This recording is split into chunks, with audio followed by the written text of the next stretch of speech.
Me as a Reader by Tricia Christopher. For me, bedtime was reading time.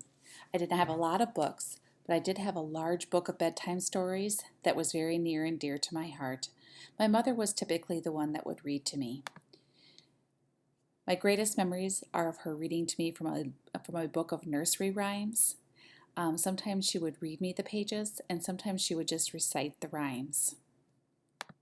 My favorite children's book growing up was Are You My Mother? I'm still glad that I have that book and that I was able to read it to my own children.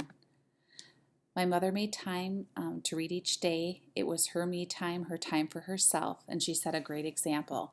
She loved to read romance novels. My dad, he always read in his chair and he read periodicals.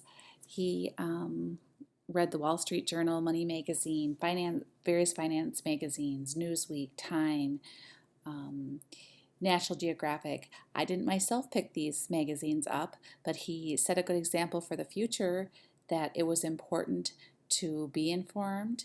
And now I do read some things like this at times, and I think it's because of the example he set. My early years, my primary grade education would have been in the early to mid 1970s, and that would have been the dreaded ditto machine years. Huge emphasis on phonics, but not really very good quality phonics teaching, stacks and stacks of purple ditto worksheets. And when you were finished with those worksheets, you were rewarded with more worksheets. There was not a lot of quality reading time or choice time for books. Of course, I treasured when we got to go to the library, and I read a lot, and I read at home. Was a huge participant in the summer library program, and always earned all the rewards and points, and very much look forward to that.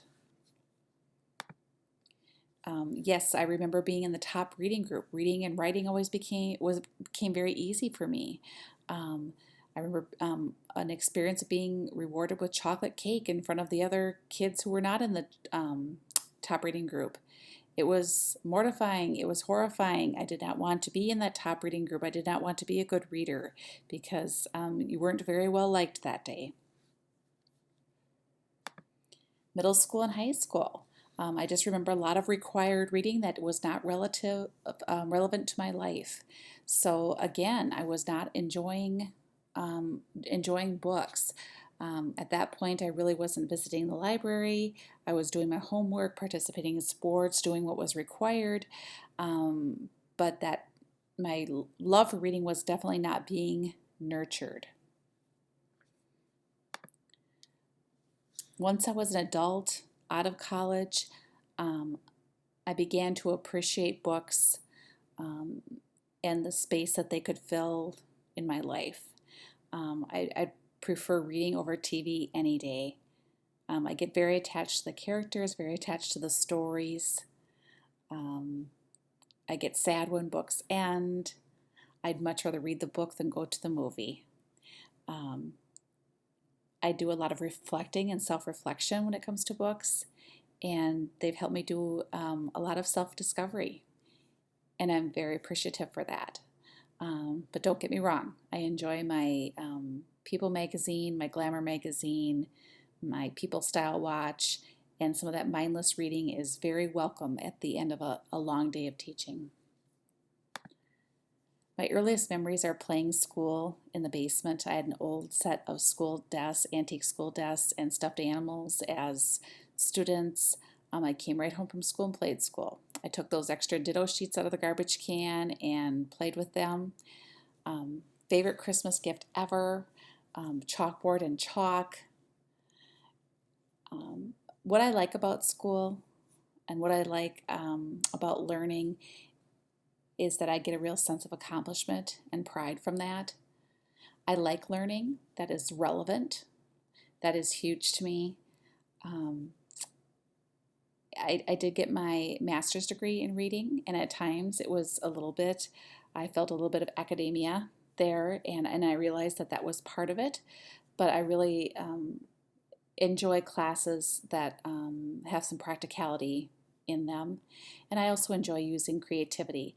My heart is as a primary teacher. I was a K-1 teacher before I became a Title I teacher and reading specialist. So I do enjoy when I'm able to be a little bit creative. I have three teenage boys, so there is not a lot of free time in my life, but I enjoy their activities right now, and I know that this time goes by so fast. But I do try to make some time for myself. I've realized it's taken me a long time to realize that I am a better person when I do take time for myself. And I ended with a great quote from Paulo, whose books have become a treasured part of my life, and I've read and reread several of his books and would highly recommend them. And I've always said that The Alchemist will be distributed at my funeral because I really believe that everyone should read that book. As a reading specialist, as a literacy coach in the future, I think the greatest thing I'm going to take is how much I was probably not nurtured by the educational system, my love of reading and writing in the later elementary grades and the in high school. And I really would like to make a change with that and show kids all that books have to offer and show teachers that they can use books that kids choose to read and things that kids connect with and still meet our standards that we need to meet for teaching.